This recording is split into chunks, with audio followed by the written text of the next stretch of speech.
then didn't a little bit. Yeah. It didn't. So, and I think that one of the things that was the mistake was when we got Gary Lennon coming back, who was born and raised New Yorker from Hell's Kitchen, whose brothers were gangsters, you know, and all that. And like, that's Tommy. And what they didn't was, it's like, I'm from Chicago, sure, but Tommy's not.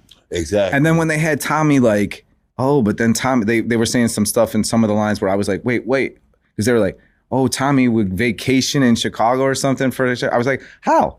They had no money. And then like Tommy lived in, you remember that when he shows the picture to Kate, he says, this is when we lived in Flushing before we moved to Southside Jamaica. Like, and this is where Tony Teresi had me. It's like, so we had this whole backstory that was kind of getting conflated. So it was very difficult because I care. Of course. Because I love the character. And I was just like, yeah. no, man, but like, we can't.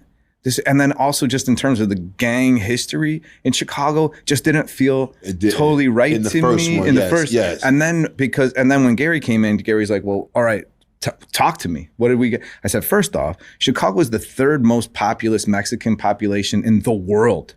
Like we have to, and the Mexican gangsterism in there is huge. I didn't even know that. Wow. Also, it's just like also the diversity within Black gangster culture in Chicago is vast. Yes. And not everybody's just like, yeah, bro, yeah. They're like, I'll kill you. You're not from my block. You know how it goes. It's like we can't have this kind of kumbaya type thing. Like I would always say Chicago is a real place. Right.